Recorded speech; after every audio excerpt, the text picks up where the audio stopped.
Welcome back. This is Newslink right here on eNCA.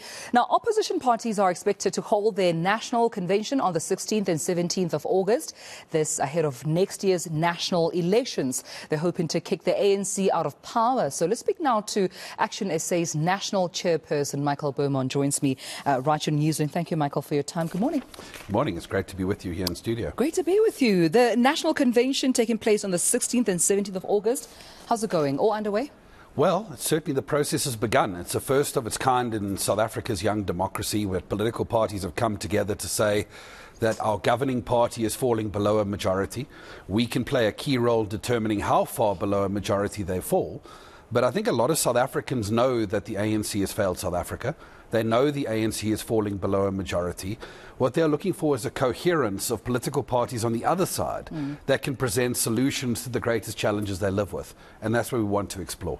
You say in your statement, I mean, the credible prospect of a change in government next year is cause for optimism. Who are some of the leaders of these different parties that have converged for this convention? Certainly. So it's a growing list of parties. Parties are coming on board every day.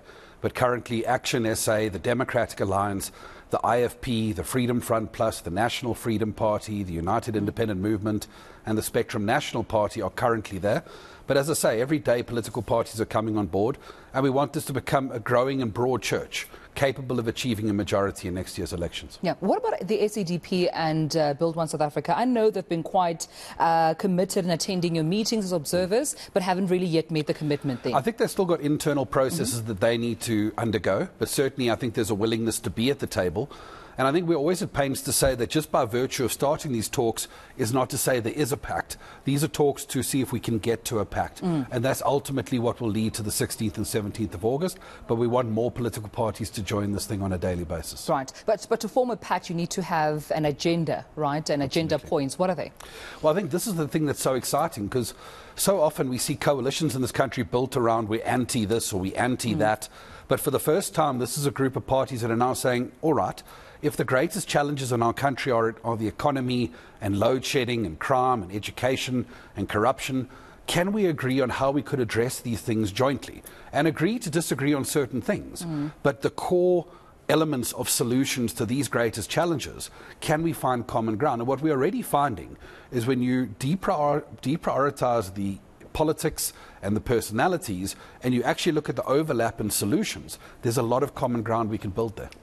I mean, some of the points that you stipulated, which are quite important, because I had the DA's Chief Whip, Sibuya Kwarube, joining me for this discussion around, you know, a bill in Parliament that they're proposing, a formula to form a cabinet after the 2024 election. And I think this is something that needs to have education around coalitions, even as far as voters are concerned, because the concern, Michael, is, should this pact work? Should there be a coalition government? Nobody wants to see a president every 2 months being elected. So I suppose that also being significant in terms of your discussions. Well, absolutely. And I think this is where we're saying we've got to get away from the understanding that coalitions are horse trading positions, which I think is inherently brought about instability, and actually say that coalitions have to develop a joint manifesto, that even if it is another political party that holds the position of Minister of Police, as a coalition partner, I know that a manifesto that includes ActionSA's perspectives are being implemented by that Minister of Police. That's what we mean by co-governing. It's got to be a situation where you can genuinely achieve co-governance that brings about stability, because as you say, no one wants to import that local government coalition experience into the running of our national spheres of government. Yeah, and as much as I understand also that the convention will be more of, you know, the different parties coming together to table these agenda points on the table. Have you invested time in, you know, education and awareness for the voters? Because if I vote ActionSA or I vote, I don't know, the Democratic Alliance, or I vote the ANC or EFF, I'm not voting for the other party. I'm voting for the party where my ex has marked its spot. So have you invested time in, you know, educating, I suppose, and raising awareness what this coalition then means for the party that I didn't vote for, partnering with my party? Absolutely. So one of the things I think that we're at pains to point out is that these parties will go to the polls as independent organizations on the ballot paper, because ultimately South Africans need choices. This process would be inherently negative if we were reducing choices in a country where a lot of voters are checking out of the political process. So you need those choices. But at the same time, I think what's also required is that political parties come together before an election and say, we're willing to work together, this is what we stand for, and if you vote for one of us, this is broadly speaking what you're going to get. There needs to be that transparency, because what we've seen too often in recent times is parties campaign on a change agenda and then go into coalition with the ANC. How do you reconcile that? Any predetermined outcomes as well from this convention? Well, certainly, I think there has to be a written agreement. That written agreement must be the product of public consultation. ActionSA is going to start that process with our supporters next week. But at the same time, that agreement needs to be published so that South Africans can see what they are getting and ultimately understand what kind of values, what kind of service delivery priorities, and what kind of policies these parties can work to agree on.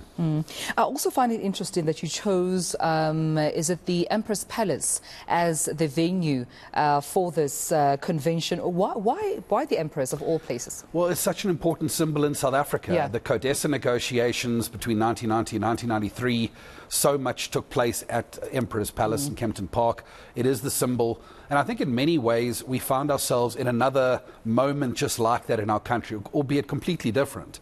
But certainly the challenges we face in a country, this has become our crossroads, like it was, I suppose, in the early 90s. And from that point of view, we're going to have to answer that call to ensure that we can provide a clear direction to the South African people, and what better place to do it than Emperor's Palace. Yeah. Well, with just the next couple of days leading up, obviously, to the convention, what work then lies ahead for all parties involved? I suppose in also trying to still get more volunteer. I know it's on a voluntary basis, you say, and emphasize that parties are part of the pact or part of the convention. But what work lies ahead to get more and more parties involved? Well, certainly, I think we need to be engaging. It's not just the kind of thing that you can send out letters. You've got to sit down with political parties. You've got to bring them on board with what we're trying to achieve. You've got to address some of the information out there that may be of concern to them. But also, I think we've got to work very smartly over the next 6 weeks, because if we went to a convention tomorrow, I suspect some of the differences may be too great to overcome. And what that means is political parties, even though we've made a lot of progress up until now, will have to come together and narrow those gaps and reduce the points of disagreement more and more, so that we stand the best possible chance of success on the 16th and 17th of August. Now, Michael, before I let you go, is a 50+1 majority possible? Absolutely.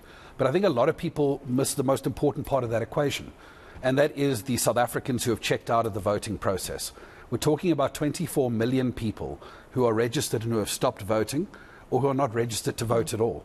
And if this process can start to inspire confidence and animate those people with a sense of hope, I think 51% is entirely possible. Well, thank you for joining me. ActionSA Chairperson Michael Beaumont, thank you so much for your time and joining me right here on Newslink. This, of course, at the back of the National Convention due to take place on the 16th and 17th of August at the Empress Palace. This, of course, to delve more into issues with other political parties to form a pact towards next year's 2024 general elections.